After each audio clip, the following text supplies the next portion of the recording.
বয়স মাত্র 23 বছর। এই তরুণের নাম হোসাম শাবাত। তিনি ছিলেন আল জাজিরা মিডিয়া নেটওয়ার্কের সাংবাদিক। সোমবার রাতে ফিলিস্তিনের উত্তর গাজায় জাবালিয়া শহরে ইসরায়েলে বিমান হামলায় নির্মমভাবে নিহত হন তিনি। মৃত্যুর আগ মুহূর্তেও সংবাদ সংগ্রহের কাজে নিয়োজিত ছিলেন হোসাম। এছাড়া ইসরায়েলি বাহিনীর হাতে মোহাম্মদ মনসুর নামে আরেক সাংবাদিক মারা গেছেন।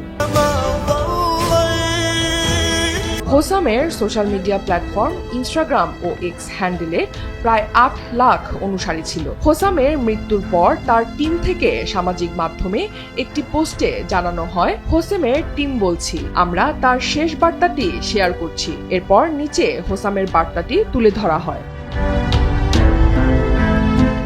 শাবাত ওই বার্তায় লিখেন, যদি আপনি এটি পড়েন তাহলে এর অর্থ হলো আমি নিহত হয়েছি, সম্ভবত ইসরায়েলি দখলদার বাহিনীর দ্বারা লক্ষ্যবস্তুতে পরিণত হয়েছি। শাবাত আরো লিখেছেন, গত 18 মাসের যুদ্ধে তিনি প্রতিটি মুহূর্ত তার জনগণের জন্য উৎসর্গ করেছেন। আমি উত্তর গাজার ভয়াবহতা মিনিটে মিনিটে নথিভুক্ত করেছি। তারা যে সত্যকে কবর দেওয়ার চেষ্টা করেছিল তা বিশ্বকে দেখানোর জন্য দৃঢ় প্রতিজ্ঞ।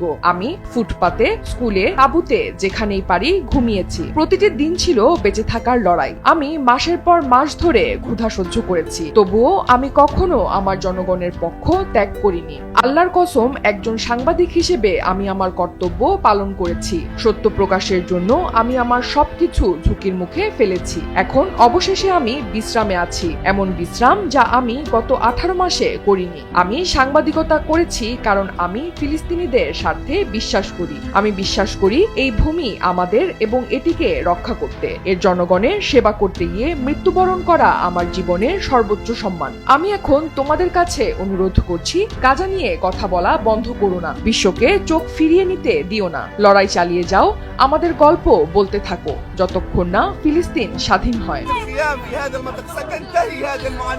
হোসাম ও মনসুরের মৃত্যুর জন্য হামাসকে উল্টো দায়ী করেছে মার্কিন পররাষ্ট্র দপ্তরের মুখপাত্র ট্যামি ব্রুস। তিনি বলেন, আমি বলবো যে যা কিছু ঘটছে তা প্রতিটি হামাস এবং তাদের পছন্দের ফলেই এই অঞ্চলকে যন্ত্রণাদায়ক দুর্ভোগের স্তরে টেনে নিয়ে যাওয়া হয়েছে এবং অসংখ্য মৃত্যুর কারণ হয়েছে।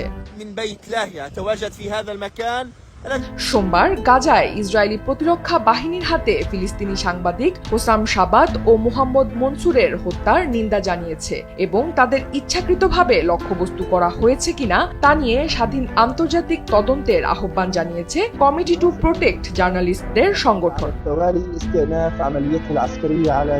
ইসরায়েলের বর্বর হামলায় এ পর্যন্ত 50,000-এর বেশি ফিলিস্তিনি প্রাণ হারিয়েছেন। মারা গেছে 2 শতাধিক সাংবাদিক। পুরো গাজা নরকে পরিণত করেছে দখলদাররা। প্রতিদিন হোসামের মতো অনেক তরুণের পাশাপাশি নারী ও শিশু মারা পড়ছে, আর হামাসের দোহাই দিয়ে যুক্তরাষ্ট্র বরাবরের মতোই ইসরায়েলের পাশে দাঁড়ায়।